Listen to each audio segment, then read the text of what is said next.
Hello and welcome to Artemis IAS. आज हम लेके आए हैं फिर से इंडियन एक्सप्रेस की explained series. Today is 25th of January 2025 and let's get started. So आज हमारे पास हैं 4 article and we'll study them one by one, right? So first is US begins deportation. अब ऐसा रहेगा ना कि कुछ समय तक मिस्टर ट्रम्प से रिलेटेड और यूएसए से रिलेटेड न्यूज़ आती रहेंगी और इंडिया के उस पर क्या क्या इम्पैक्ट है वो भी साथ साथ आते रहेंगे। तो लेट्स सी, अब यूएसए में डिपोर्टेशन शुरू हो गया है। डिपोर्टेशन क्या होता है कि भाई जो इलीगल इमिग्रेंट्स आए हुए होते हैं वहाँ के, ठीक है, वहाँ को वहाँ से उस जगह से उन इलीगल इमिग्रेंट्स को उनके जो ओरिजिन कंट्री है जहाँ से वो आए हैं वहाँ पे भेजने के प्रोसेस को डिपोर्टेशन बोलते हैं। और सॉरी, और इंडियंस इससे कैसे इम्पेक्टेड होंगे, let's see that. So highlights क्या है कि भाई यूएस में डिपोर्टेशन शुरू हो गया है, इसका बैकग्राउंड क्या है। So the action initiated by Trump administration, क्योंकि उनका ये वादा था कि we'll put America first. So US authorities arrested 538 immigrants and deported hundreds within days of President Donald Trump's return to office। इतने को उन्होंने अरेस्ट कर लिया है और कई सारे लोगों को उनके ओरिजिन ऑफ कंट्री में भेज दिया गया है। Trump administration labeled this as operation as the largest deportation effort in US history। उन्होंने बोला है कि आज तक इतने बड़े लेवल पे डिपोर्टेशन नहीं हुआ है जो कि हो रहा है। अब इसका इस प्रोसेस में क्या क्या होता है। So deportation involves removing a non-citizen from the US for violating immigration laws। अब कोई इमिग्रेशन लॉ को वायलेट कर रहा है, मान के चलिए एक तो इलीगल इमिग्रेंट्स तो जाएंगे ही जाएंगे, ठीक है। अब कोई लीगली कोई आया है, उसने वहां पे मान के चलिए कि एग्जाम्पल वहां का लॉ था, इमिग्रेशन लॉ था कि आप ऐसा बिजनेस स्टार्ट नहीं कर सकते, ठीक है, जिसमें कि थोड़ा सा रिस्ट्रिक्शन है। तो आपने वो बिजनेस स्टार्ट कर दिया जो रिस्ट्रिक्शन वाला है, आपने बोला कि कौन ही देखने आ रहा है। अब वहां पे पुलिस को मालूम चल गया, इमिग्रेशन लॉज के अंदर आपको प्रोसिक्यूट कर दिया गया, आपको गिल्टी फाउंड किया गया, तो आपको आपके देश वापस भेज दिया जाएगा, ठीक। Violation include engaging in criminal acts, public safety threats और वीजा वायलेशंस, ठीक है। Deportees are often detained in centres before trial और डिपोर्टेशन। जो डिपोर्टीज होते हैं जिनको भेजे जाने होता है उनको काफ़ी टाइम तक रखा जाता है, भाई आपको ट्रायल और डिटेन सेंटर में रखा जाता है, आपका ट्रायल होता है, फिर आपको बाद में डिपोर्ट किया जाता है। यूएस में डिपोर्टेशन प्रोसेस क्या है। सो पहला, ग्राउंड्स क्या है। Non compliance with documentation requirement, कि भाई ऐसे डॉक्यूमेंट्स चाहिए थे, आपके पास वो है नहीं है, फिर आपने उनको कंप्लाई नहीं किया। Use of forced travel document, आपने नकली डॉक्यूमेंट बनवा लिए और आप वीजा आपका 6 महीने का था, आप 12 महीने रुक गए वहां पे, ठीक है। Recently entered individuals without inspection can face expedited removal under immigration and nationality act. वहाँ का जो है उसके तहत आपको, अगर आप अभी अभी यूएस में आपने एंटर किया है विदाउट वीज़ा और आपका इंस्पेक्शन हुआ, आप मतलब विदाउट वीज़ा किया है, कोई भी दिक्कत है, तो आपको बिना इंस्पेक्शन के ही आपको वहाँ से एक्सपीडिएटली वहाँ से रिमूव करा जा सकता है। एक्सपीडिएटेड रिमूवल क्या होता है। तो introduced by the illegal immigration reform and immigrant responsibility act of 1996, ये वहाँ का लॉ है। It allows Department of Homeland Security to summarily remove ineligible foreign nationals arriving at designated US entry points। वहां से उनको वापस भेज दिया जाएगा। So can deportees appeal? क्या जो इनको डिपोर्ट किया जा रहा है वो अपील कर सकते हैं। So deportees expressing intent to apply for asylum or citing fear of persecution are entitled to administrative review of their claim, protection under asylum laws which provide a permanent legal foothold in the US. If credible fear of persecution is proven, individuals are placed in formal removal proceedings instead of expedited removal। आप कब कब appeal कर सकते हैं। या तो आप शरणागत हैं, आप शरण मांग रहे हैं, असाइलम मांग रहे हैं, पॉलिटिकल असाइलम हो सकता है, परसिक्यूशन असाइलम हो सकता है। इंटरनेशनल लॉ में हम देखेंगे कि अगर किसी, मान के चलिए कंट्री ए है, कंट्री बी है, country B is US, country A में अगर किसी पर्टिकुलर एक एथनिक ग्रुप है उसको परसिक्यूट किया जा रहा है, वहाँ पर वो माइनॉरिटी है या जो भी है वहाँ पे परसिक्यूट किया जा रहा है, उस परसिक्यूशन के डर से वो भाग के आए हैं यूएस में, और यूएस वाले बोल रहे हैं कि आप इलीगल इमिग्रेंट हो, आपको वापस भेज रहे हैं। तो इंटरनेशनल लॉ में हम मान के चलते हैं कि हम ऐसा नहीं करेंगे। अगर कोई असाइलम मांग रहा है तो हम उसको असाइलम देंगे ह्यूमैनिटी के नाते और इंटरनेशनल लॉ के नाते, इसको बोलते हैं यूस कोजेंस, ठीक है। यूस्कोजेंस क्या होते हैं? ये ऐसे इंटरनेशनल नॉर्म्स होते हैं, जैसे बेसिक प्रिंसिपल्स ऑफ कॉन्स्टिट्यूशन होता है, उसी तरीके से यूस्कोजेंस होते हैं। जब ये अनरिटन लॉज होते हैं कि आपको रखना ही पड़ेगा वहाँ पे, ठीक है? तो असाइलम अगर कोई मांग रहा है तो उसको यूएस में रखा जा सकता है, और उसको एक्सपीडिएटेड जो आपकी रिमूवल प्रोसीडिंग्स हैं उसमें से हटा के जो फॉर्मल रिमूवल होता है, जो बाद में देखा जाएगा कि क्या करना है क्या नहीं करना, अभी वहाँ पे रखते हैं। That is the appeal process. अब डिपोर्टेशन की कॉस्ट क्या होगी और कौन उसको पे करेगा? So voluntary departure, deportees can leave at their own expense to avoid detention. भाई अगर आपके पास पैसा है और आप चाहते हो कि आपको जेल ना हो तो भाई अपने आप चले जाओ। US immigration and customs enforcement, अगर वहाँ की गवर्नमेंट आपको डिपोर्ट करेगी तो they manages air transportation for deporting using commercial airlines. आपको वहाँ के जो कमर्शियल एयरलाइंस है वहाँ उसमें से बिठा के भेजा जा सकता है। Chartered flight including high risk charter for security sensitive cases, ठीक है? They operates with 12 aircraft from bases in Arizona, Texas, Louisiana and Florida. यहाँ यहाँ से वो आपको अपने अपने जो वहाँ की उनकी ओरिजिन कंट्रीज है वहाँ पे भेजा जाएगा। Then status of undocumented Indians in the US, ये हमारे लिए काम की न्यूज़ है। अब कितने लोग अफेक्ट होंगे? तो over 20,000 undocumented Indians will face deportation as of November 2024। Categories क्या क्या हैं? तो 17,940 are under final removal orders but not detained, ठीक है? 2,547 currently in detention under ICE's enforcement and removal operations। इतने लोगों को फाइनल ऑर्डर आ गया कि आप चले जाओ, बट उनको अभी जेल में डिटेन नहीं किया गया है, और इतने लोगों को डिटेन कर लिया गया है, ठीक है? So study increase in deportation कैसे? 2029 में 2019 में 1616 इंडियंस को डिपोर्ट किया गया था।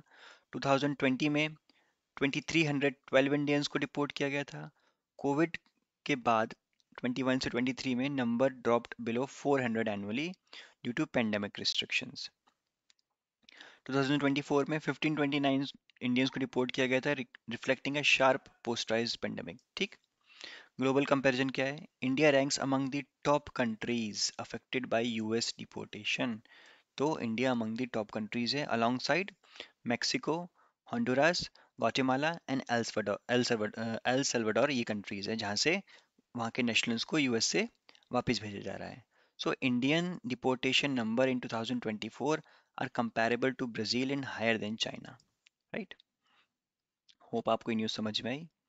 नेक्स्ट है हेल्थ से रिलेटेड एक एक्सप्लेन सीरीज आई, इसमें बोला गया adults diagnosed with ADHD have shorter life expectancy. एक स्टडी ने फाउंड किया है, तो लेट्स सी व्हाट दिस से।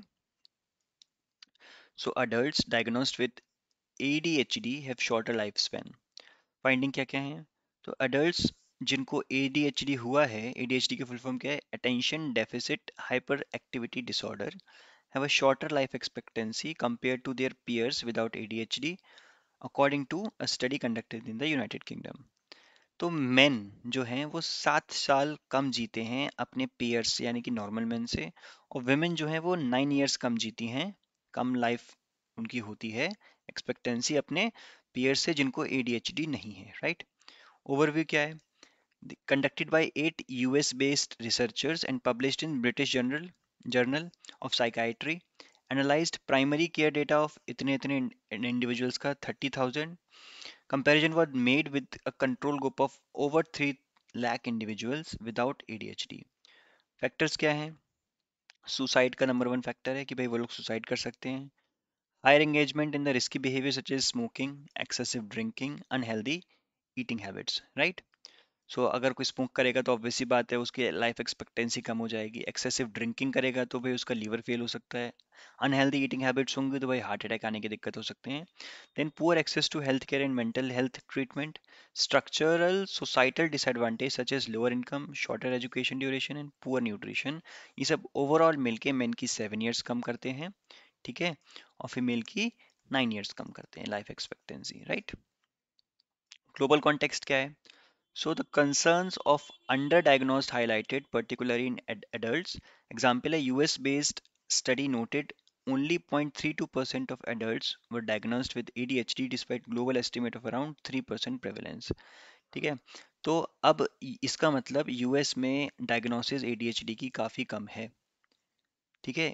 सॉरी यूएस बेस की जो यूएस में स्टडी बताई गई है उसमें बताया गया कि बहुत कम लोग इसको डायग्नोस करवा पाते हैं, राइट।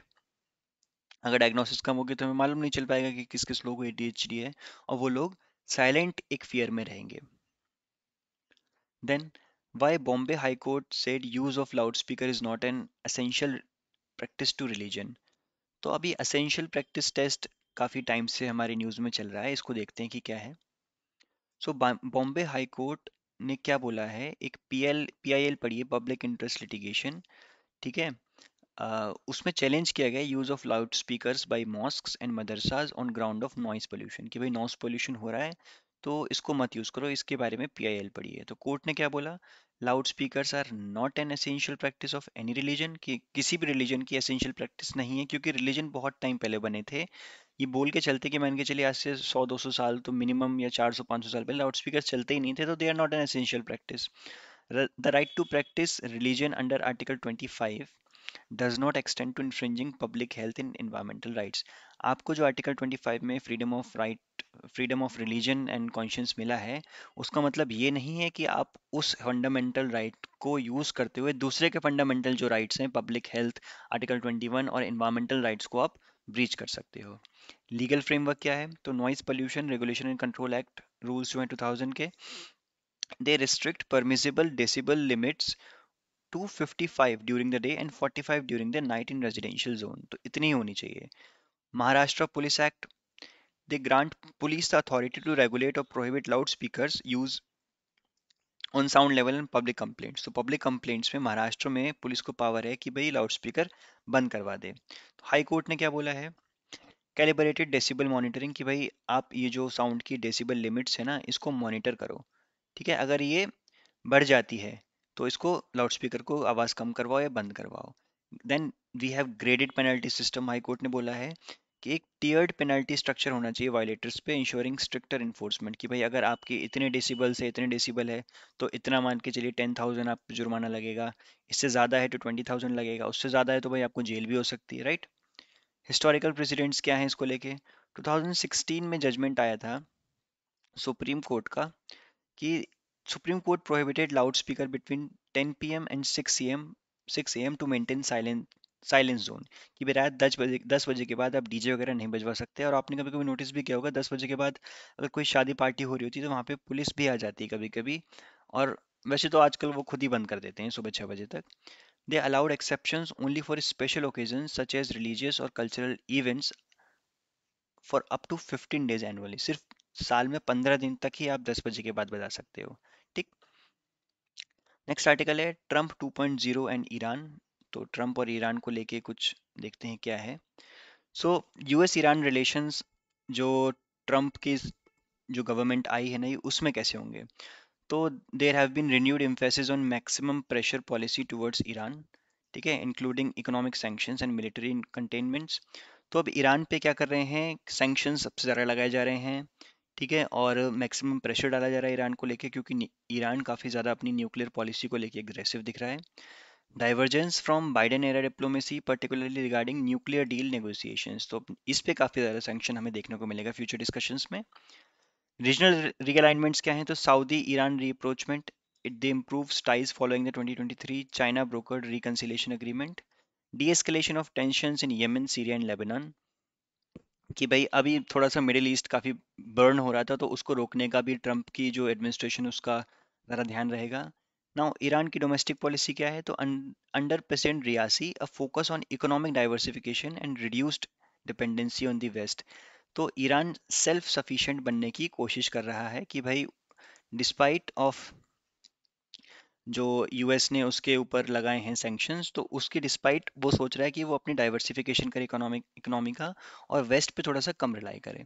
इसके इम्प्लीकेशंस क्या क्या रहेंगे, तो geopolitical stability, it heightened tension in the middle east due to Trump's hawkish foreign policy.